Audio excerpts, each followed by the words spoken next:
Versículo 1 diz assim: todo aquele que crê que Jesus é o Cristo é nascido de Deus. E todo aquele que ama ao que o gerou também ama ao que dele é nascido. Nisto conhecemos que amamos os filhos de Deus, quando amamos a Deus e praticamos os seus mandamentos. Porque este é o amor de Deus, que guardemos os seus mandamentos. Ora, os seus mandamentos não são penosos, porque todo aquele que é nascido de Deus vence o mundo. E essa é a vitória que vence o mundo, a nossa fé. Quem é que vence o mundo, senão aquele que crê ser Jesus, o Filho de Deus? Esse é aquele que veio por meio de água e sangue, Jesus Cristo. Não somente com água, mas também com a água e com o sangue. E o Espírito é o que dá testemunho, porque o Espírito é a verdade. Pois há 3 que dão testemunho, e agora eu gostaria que você fosse lá para o versículo 8, após o colchetes ali, diz assim: o Espírito, a água e o sangue, e os 3 são unânimes num só propósito. Se admitimos o testemunho dos homens, o testemunho de Deus é maior. Ora, este é o testemunho de Deus, que ele dá acerca do seu Filho. Aquele que crê no Filho de Deus tem em si o testemunho. Aquele que não dá crédito a Deus o faz mentiroso, porque não crê no testemunho que Deus dá acerca do seu Filho. E o testemunho é esse: que Deus nos deu a vida eterna, e essa vida está no seu Filho. Aquele que tem o Filho tem a vida, aquele que não tem o Filho de Deus não tem a vida. Essas coisas vos escrevi a fim de saberdes que tendes a vida eterna, vós que credes em o nome do Filho de Deus. Amém? Vou ler de novo isso daqui. Essas coisas vos escrevi a fim de saberdes que tendes a vida eterna, vós que credes no nome do Filho de Deus. E essa é a confiança que temos com Ele, para com Ele, que se pedirmos alguma coisa segundo a sua vontade, Ele nos ouve. E se sabemos que Ele nos ouve quanto ao que lhe pedimos, estamos certos de que obtemos os pedidos que lhe temos feito. Se alguém vir o seu irmão cometer pecado, não para a morte, pedirá e Deus lhe dará vida aos que não pecam para a morte. Há pecado para a morte, por esse não digo que rogue. Toda injustiça é pecado e há pecado para a morte. Sabemos que todo aquele que é nascido de Deus não vive em pecado. Antes, aquele que nasceu de Deus o guarda, e o maligno não lhe toca. Sabemos que somos de Deus e que o mundo inteiro jaz do maligno. Também sabemos que o Filho de Deus é vindo e nos tem dado entendimento para reconhecermos o verdadeiro. E estamos no verdadeiro, em seu Filho, Jesus Cristo. Este é o verdadeiro Deus e a vida eterna. Filhinhos, guardai-vos dos ídolos. Amém. Esse texto nos dá muitos desafios hermenêuticos, desafios de interpretação, muitos deles. Um deles, eu já adianto, nós pulamos um trecho. Então, por que a gente pulou esse trecho que está entre colchetes aqui? Esse texto, esse trecho é uma variante que não consta nos manuscritos antigos. E ela apareceu no século IV e as pessoas, por tradição, se viram meio que obrigadas a deixá-la aqui sempre com esse cuidado de que ela não faz parte do original. E, meus irmãos, se João não escreveu, então precisamos ter um cuidado. Talvez isso te dê um pouquinho de temor ao ler a Bíblia. E é importante você ter esse temor.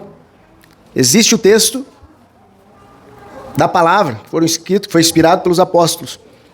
Existe um ou outro, que nós chamamos de variantes, que nós precisamos descobrir se de fato estavam nos originais ou não.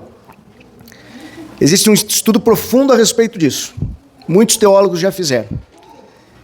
Então, graças a Deus, nós temos esse estudo que nos permite dar esses passos como nós estamos dando agora. De dizer esse daqui, ele não pertence ao texto. Algumas Bíblias mais atuais estão vindo sem essas variantes que já foram concordadas, que não fazem parte do original. Mas ainda essas Bíblias como a minha, tem alguma aqui que você leu e não tinha, não? Tua não tem? Tua não tem também? Olha, viu? Já estão organizando, orientando dessa maneira. Então, o versículo basicamente pois há 3 que dão testemunho, o Espírito, a água e o sangue, e os 3 são unânimes num só propósito. Mas vamos lá, vamos para o texto. Esse texto nos dá 3 certezas, 3 convicções para quem é filho de Deus. João, quando ele escreve a sua epístola, ele escreve defendendo a fé cristã. Ele escreve defendendo aquilo que Cristo deixou e aquilo que foi revelado pelos apóstolos. O livro de João é uma apologia, é uma defesa de fé.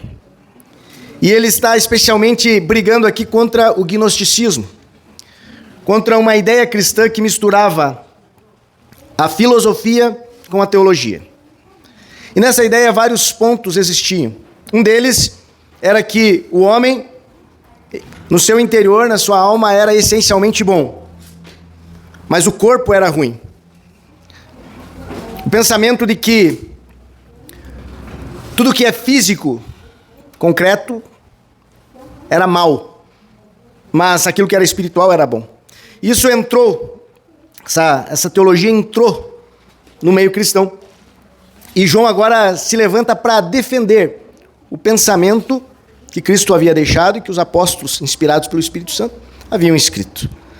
Uma pessoa que acreditava na teoria gnóstica, era uma pessoa que entendia que o seu corpo era mau, a sua alma era boa, e a sua alma ela precisava dominar o seu corpo por meio de disciplina.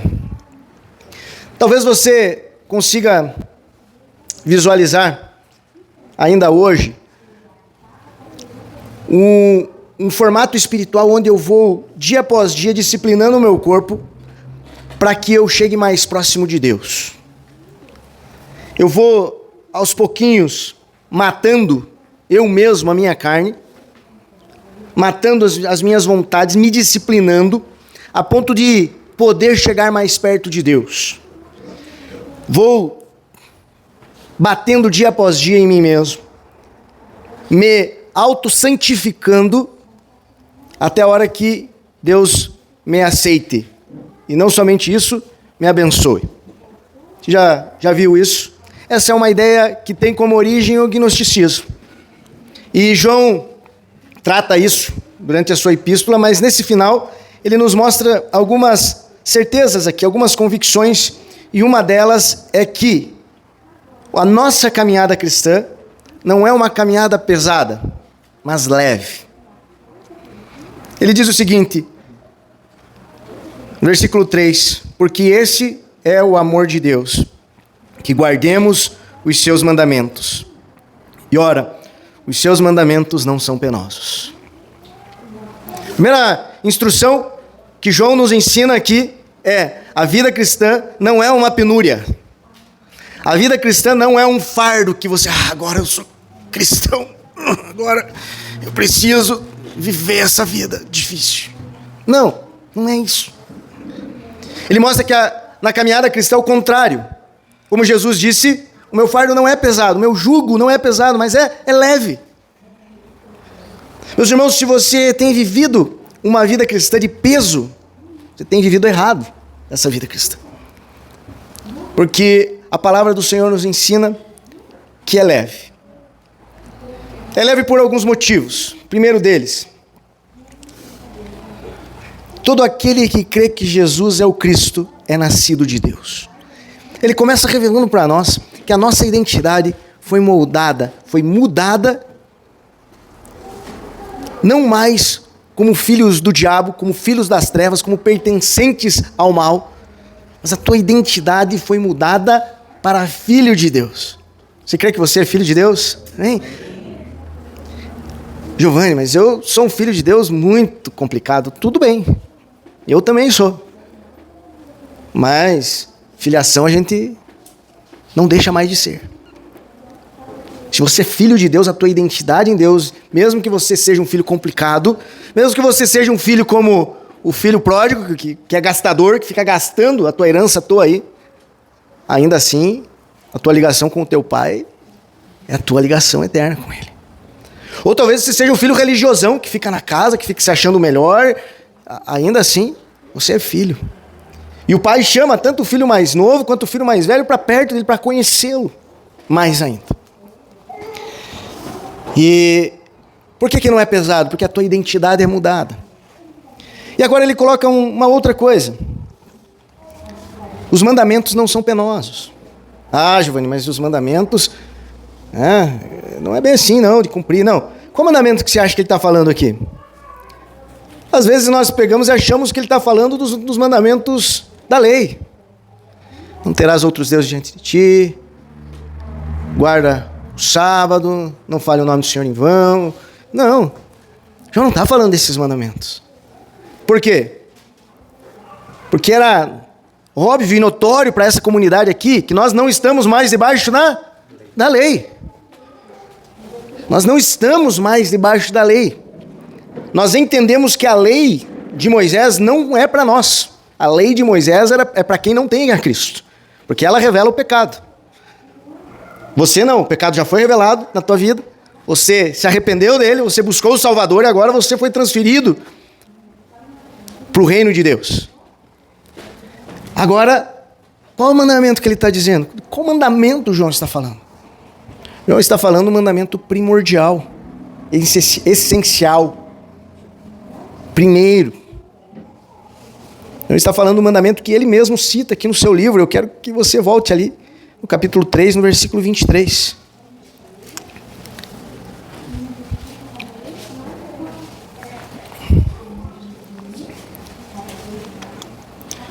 Ora, o seu mandamento é esse.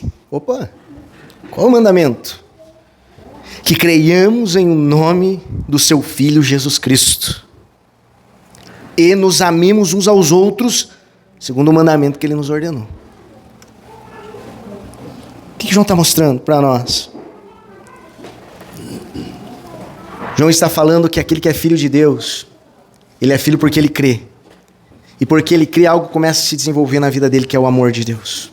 Meus irmãos, existe algo incrível, grande e poderoso que se desenvolve na vida, que nasce, que cresce na vida daquele que passa a crer em Cristo Jesus, que é o amor de Cristo.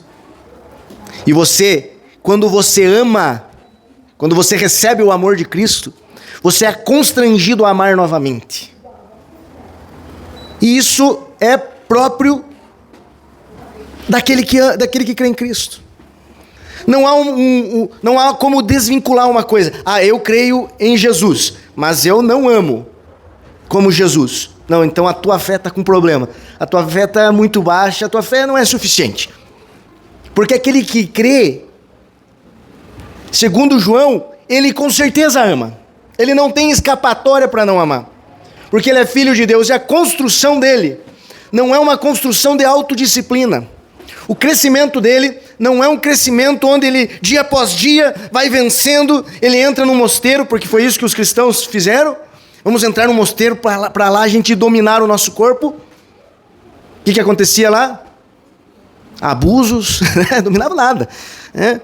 Problemas enormes. E as pessoas, elas acham que a vida cristã é isso. É um monte de regras que eu preciso ir seguindo para eu ir ficando uma pessoa melhor, para eu ir vencendo os meus desafios. E João está dizendo não. Se você seguir aquilo que Cristo deixou para você, a tua vida passa a mudar. Porque quando você crê nele, quando você segue o mandamento de crer em Cristo, se a tua fé está totalmente nele, também as tuas ações começam a mudar, porque passam a ser parecidas com o que Cristo faz. A tua vida começa a mudar, porque você passa a amar como Cristo amou. Meus irmãos, quantas vezes nós somos convencidos que a vida cristã é um ritual de mudança, onde você entra numa igreja e de repente você começa a usar a roupa que aquele povo usa, falar o vocabulário evangeliquez que o povo usa, De repente você está com os trejeitos de crente, com roupa de crente, com cabelo de crente, com cheiro de crente, e você acha que a vida cristã é isso, é esse moldezinho que você se coloca. Eu sou crente porque eu vou na igreja todo domingo, eu sou crente porque paz do Senhor, irmão. Você olha lá na igreja, o povo passando na rua, paz do Senhor, paz do Senhor. E agora o teu cumprimento mudou, então você já tem uma característica mais cristã. Mudou teu cumprimento, o teu jeito, agora você não faz algumas coisas. Não, entenda uma coisa, a ação de Deus na nossa vida é muito maior do que isso. A ação de Deus na nossa vida é o amor de Deus enchendo o nosso coração a ponto de transformar as nossas ações dia após dia. Fazer com que você perdoe aquele que você não conseguiria perdoar, ajude aquele que você não conseguia ver na frente, que você faça o bem, não esperando nada em troca, porque você já tem tudo de Deus, e de repente a tua vida passa a mudar. Isso não é um peso, isso é uma consequência. Se a vida cristã para você um dia foi pesado, meus irmãos, foi pregado errado para você. Porque a vida cristã é uma obediência a mandamentos que não são penosos.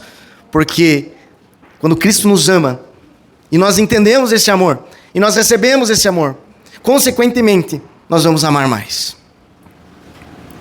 Giovanni, tem alguma coisa tem uma área da minha vida que eu não consigo mudar. Não, e não consegue mesmo. E eu digo para você, nenhuma área você consegue. Nós não conseguimos. Nós não conseguimos. Nós não temos força para mudar os nossos desejos. A gente pode disfarçar eles. A gente pode esconder eles. Mas mudar, eu digo para você, só existe um poder que muda a tua vida. É o poder do amor de Deus no teu coração, falado pela voz do Espírito Santo na tua vida. Isso muda você. Isso muda tantas pessoas que eu vejo aqui. Quando eu vou olhando aqui, eu falo, mudou, transformou. Olha que maravilha, olha que coisa grande que Deus fez. Olha quantos testemunhos nós temos aqui. Ah, foi o testemunho porque um dia o pastor chegou e falou assim, você está fazendo errado, você tem que parar de fazer isso, daí eu parei. Não. Foi um testemunho porque você teve um encontro com Cristo, verdadeiro com Ele. A tua fé chegou a esse ponto e você foi transformado por Deus. Amém? Amém. Não é um testemunho social, não é uma transformação social. Porque nós gostamos muito de transformação social. Ô irmão, você está fazendo errado, você tem que fazer certo. No outro dia o irmão está lá, se esforçandinho para fazer certo. Social. Não, começa no coração. E a primeira certeza que esse livro nos mostra é que a caminhada com Deus é uma caminhada leve, é uma caminhada prazerosa, é uma caminhada de alegria. E a morte quem traz na nossa carne é o quê? É o Espírito Santo. É o Espírito Santo quem faz com que a nossa carne morra, mediante o amor de Deus e a sua voz no nosso coração. E ele fala o seguinte, quem é que vence o mundo, senão aquele que crê ser Jesus, o Filho de Deus? Não vence o mundo aquele que coloca um monte de regras para viver. Não vence o mundo aquele que briga consigo mesmo. Não vence o mundo aquele que conseguiu uma disciplina agora, espiritual. Sabe quem vence o mundo? É aquele que crê que Jesus é o Filho de Deus. Porque aquele que crê realmente no Filho de Deus, no nome do Filho de Deus, inicia de dentro para fora uma transformação. E essa transformação, ela pode ser uma transformação para a tua vida inteira. Não é uma coisa que vai acontecer, é uma coisa que vai acontecendo. Porque o nosso estado, ele é tão distante da perfeição, é tão distante da santidade, que é uma coisa que vai acontecendo até você chegar lá na glória. E quando você acha que você venceu um monte de coisa, você fala, oxe, mas tem muito mais ainda para vencer. E dia após dia, de glória em glória, nós vamos nos tornando o quê? A imagem de Cristo, a imagem do Filho, dia após dia, de glória em glória, na revelação de Cristo na nossa vida. Glória a Deus. Meus irmãos, saia daqui com esse evangelho, com essa boa nova. A vida cristã não é um fardo que você precisa levar, pesado e difícil. A vida cristã é leve, prazerosa e com alegria, ainda que muitas coisas aconteçam. Giovanni, mas eu quero deixar, claro, essa vontade de deixar o mal é de Deus, mas eu me esforço, ok, então faz parte do processo do Espírito Santo, mas sabe uma coisa, não é pelo teu esforço, é pelo que Deus tem feito na tua vida. Posso ouvir um amém por isso? Amém. Uma segunda certeza, convicção que João deixa para nós, é que a nossa fé, ela possui um fundamento. Não é algo abstrato. Não é algo só nas ideias. É um fundamento que é real, que aconteceu realmente, plenamente.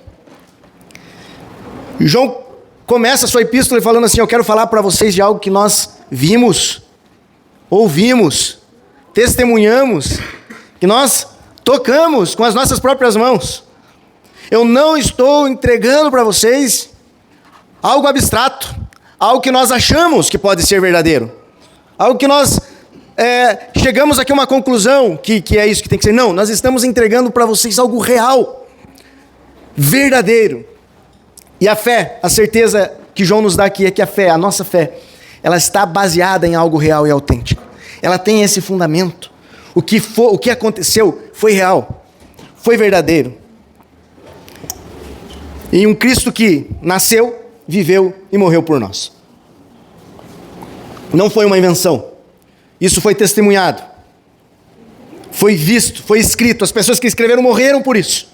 E chegou até nós. Por vezes nós vivemos a religião dos nossos pais. Como assim a religião dos nossos pais? Os pais ensinaram que veio por meio de tradição, dos pais, dos avós, dos antepassados. A gente sempre viveu assim, a gente vive assim. Mas qual é o fundamento disso? Eu não sei. Eu não sei. Tinha uma história antiga do peixe, né? Estava fazendo o peixe a moça estava fazendo o peixe, ela cortava ali uns 4 dedos de carne do peixe para colocar na forma. E daí o meu marido perguntou: mas por que você corta tanto do peixe aqui? Está se perdendo, essa parte é boa. Ela falou: não, é que a minha mãe sempre me ensinou que tinha que cortar assim.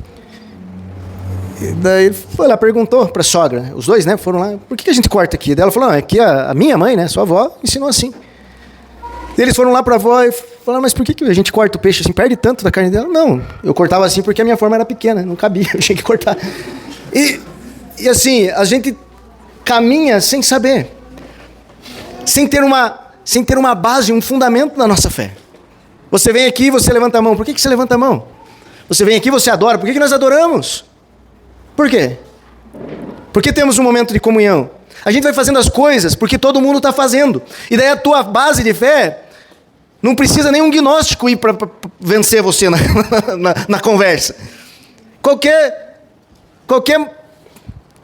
um que saiba malemar, mais ou menos, já vence você, porque a tua fé é com base nos outros.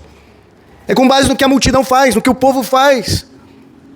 E ele está dizendo: não, a nossa fé é real, autêntica. Nós cremos, não porque nos foi contado, nós cremos porque nós vivenciamos isso. E uma das testemunhas que ele diz aqui é o Espírito. E eu digo para você que a nossa base de fé, ela tem o Espírito Santo que mora em nós, ou seja, Deus agindo no nosso coração, falando conosco, nos encorajando, nos fortalecendo, nos mudando dia após dia. Isso é base de fé. Mas outra coisa, ele diz assim: o sangue e a água testemunharam também, porque é real. Cristo não veio aqui em forma de espírito, ele estava aqui, ser humano, totalmente homem, totalmente Deus, único. E nós testemunhamos disso. A nossa fé tem base, tem fundamento. Muitas vezes nós vivemos uma fé sem evidência, sem história, sem profundidade, sem fundamento algum. E nós não estamos abertos para ouvir. Eu lembro uma vez que nós tínhamos antigamente, nós tínhamos uma ideia de fazer atos proféticos. Surgiu essa moda na igreja. Vamos fazer ato profético, né? O Drigão lembra disso. E todos das antigas lembram. Vamos para tal lugar e tal lugar. De repente, eu lembro que eu comecei a contestar isso. Mas onde que está na Bíblia? Não. Vamos achar os versículos bíblicos aqui. Não, mas onde que está o resultado? Mas as pessoas ficaram bravas comigo. Nossa, que falta de fé. Não é falta de fé. É embasamento de fé. Porque fé, a fé sólida, a fé real, ela tem base, ela tem estrutura. Mas nós não. Nós fazíamos ali. Porque fulano de tal veio uma senhora aqui e nos ensinou que tem que fazer. Cara, daí a gente ia fazer.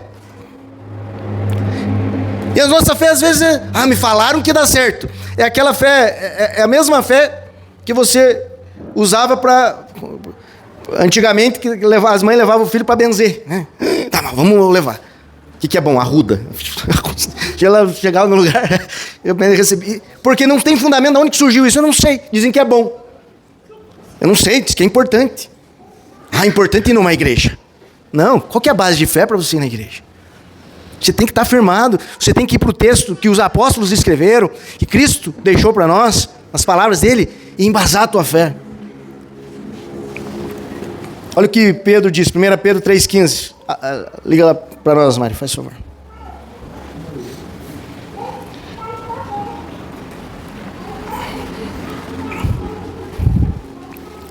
Primeira epístola de Pedro, capítulo 3, se você quiser abrir também. Diz assim: antes santificai a Cristo como Senhor em vosso coração a partir daqui, estando sempre preparados para responder a todo aquele que vos pedir razão da esperança que há em vós. Você tem que estar preparado para responder às pessoas sobre a tua fé. Por que você crê nisso? Não, eu creio nisso por causa disso. Mas por que vocês fazem assim? Por causa disso. Mas qual que é o fundamento? Não, o fundamento é esse. Meus irmãos, e não me ligue nesse dia, porque essa é a responsabilidade tua. Você precisa aprender. Tá, você é novinho, está começando, pode me ligar. Não tem problema nenhum. Pode pedir ajuda, com certeza. Mas eu estou dizendo o seguinte, não ponha nas costas do pastor, do líder ou de alguém que você conheça. Eu creio porque o meu pastor fala. Tem um monte de pastor que fala um monte de coisa. Onde que está nas Escrituras? Ah, está aqui. Mas se está nas Escrituras, por que você crê nas Escrituras? É por que você crê nela? Base, meus irmãos. E você tem essa responsabilidade de crescer nessa base, de avançar nisso. Paulo diz assim: se Cristo não ressuscitou, é vã a nossa fé. Essa é a mensagem mais corajosa de todos os tempos. Sabia? Não tem nada mais forte do que esse versículo. Eu não vi ainda. Paulo está dizendo o seguinte: se Cristo não ressuscitou, a minha vida não tem sentido. O meu ministério não tem sentido. Aquilo que eu faço, aquilo que eu prego, aquilo que eu deixei, não tem sentido. Não tem sentido. Porque a base, o fundamento dele era a ressurreição de Cristo. E a ressurreição era algo real, foi algo real, é algo real na nossa vida. Aconteceu de fato.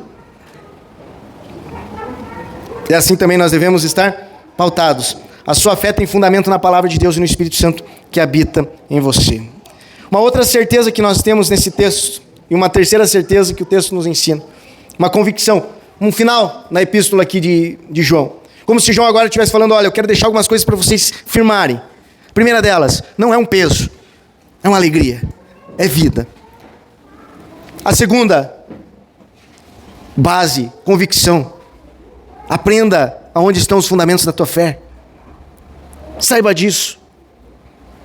Agora ele traz uma certeza, que é segurança.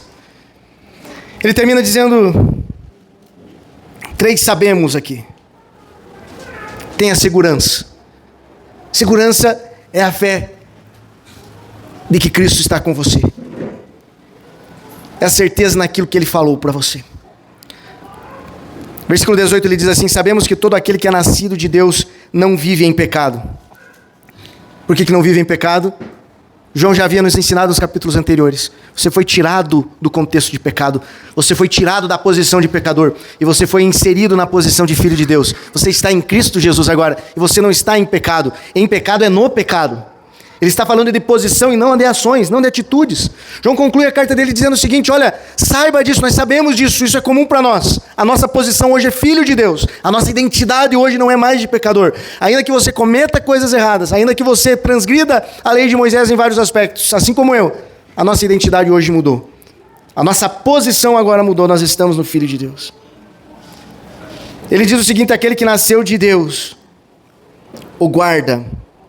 Quem nasceu de Deus, aqui o filho guarda, e o maligno não lhe toca. Mais uma convicção. Meus irmãos,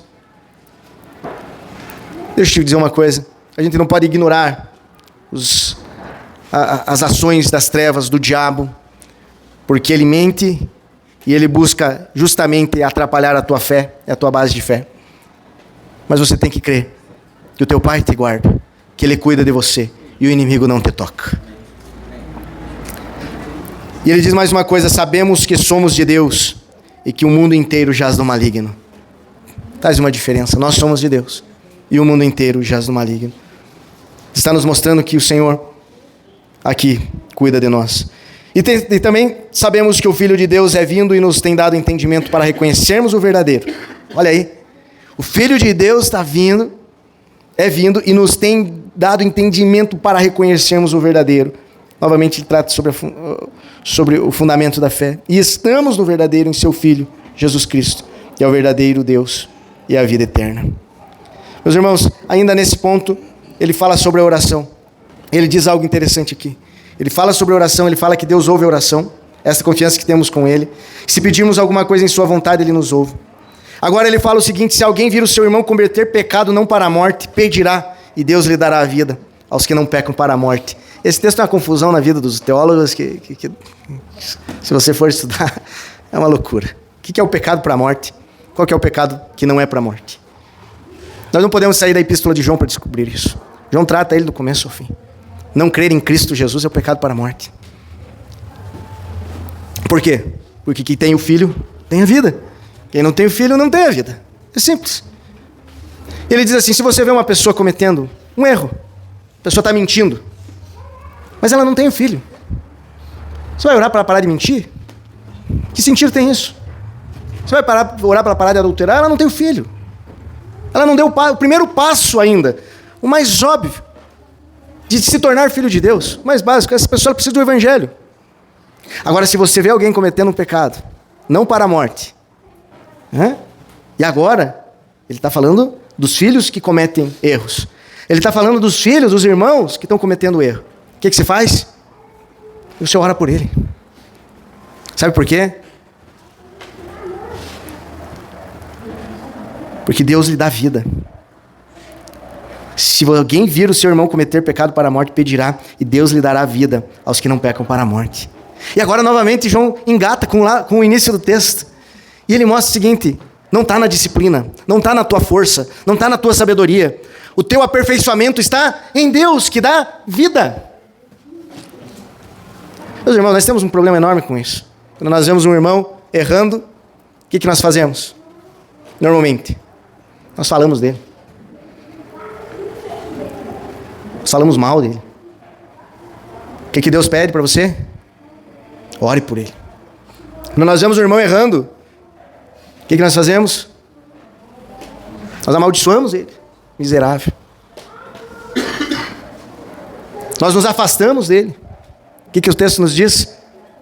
Ore por ele. Vá conversar com ele se Deus colocou no teu coração. Qual que é a instrução para a Bíblia sobre repreensão? Deus colocou no teu coração. Vá com calma, entendendo quem você é, e vá por amor. Daí vá conversar com ele. Se não, ore. Se não, só ore. E a Bíblia diz que essa oração, Deus ouve. Deus ouve.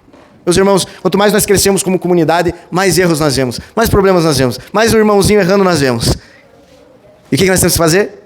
Orar mais uns pelos outros. Porque o aperfeiçoamento vem de Deus no nosso coração. É Ele que nos aperfeiçoa dia após dia pelo seu amor e pelo seu Espírito. E se essa palavra tocou no teu coração, quero convidar você a ficar em pé nesse momento.